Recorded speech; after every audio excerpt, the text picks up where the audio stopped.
Joachim Kuss et 6 autres collègues du Parlement européen, j'ai écrit une lettre à l'EMA, l'agence européenne chargée d'autoriser les médicaments sur le marché européen.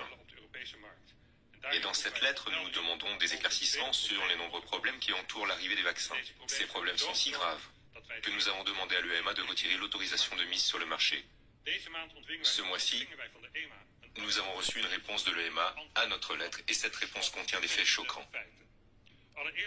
Tout d'abord, l'EMA déclare explicitement qu'elle a uniquement et exclusivement autorisé les vaccins Corona sur le marché pour l'immunisation individuelle et absolument pas pour le contrôle de l'infection. Et absolument pas pour la prévention ou la réduction de l'infection. Et c'est dévastateur pour les gouvernements qui se sont lancés à fond dans la campagne de vaccination en faisant passer le message que vous le faisiez pour les autres. Rien de tout cela n'est vrai.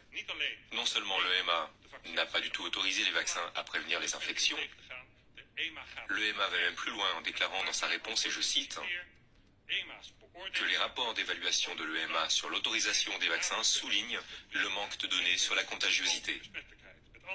En d'autres termes, les vaccins n'ont pas été conçus pour prévenir les infections.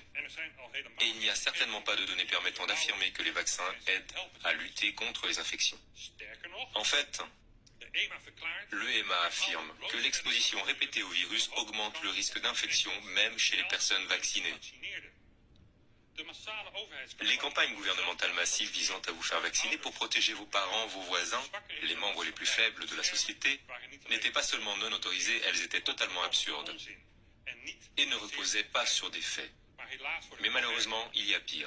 L'EMA dit que les vaccinations sont uniquement destinées à la protection de l'individu vacciné.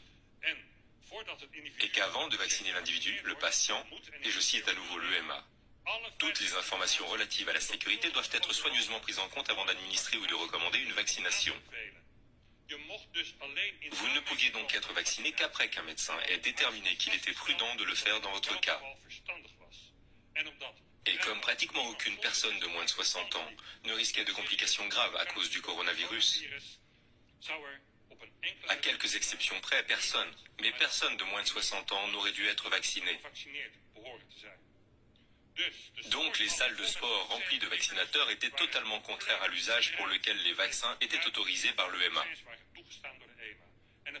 Et il y a pire. Pour évaluer la sécurité des vaccins, il était essentiel pour l'EMA que les effets secondaires soient correctement enregistrés. Et l'EMA dit à ce sujet, nous nous attendons à de nombreux rapports d'effets secondaires survenant pendant ou peu après la vaccination. Cela signifie que les plaintes doivent être signalées précisément dans la période initiale de la vaccination.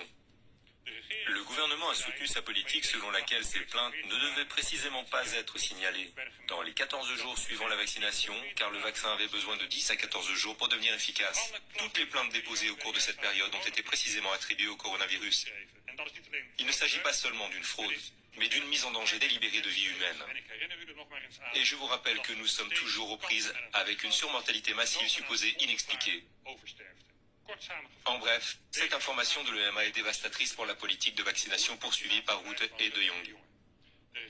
Le gouvernement savait que les vaccins ne protégeraient pas contre la propagation du virus, mais il n'a pas partagé cette information avec le public. Au contraire, il a imposé les vaccins à nos concitoyens par des mensonges, a dissimulé les effets secondaires et a ainsi mis en danger la santé de tous ceux qui ont reçu un tel vaccin.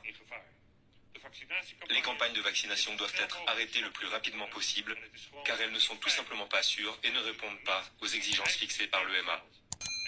Et le gouvernement et tous les partis politiques qui le soutiennent doivent être tenus responsables de leurs mensonges et de leurs tromperies. Je vous remercie.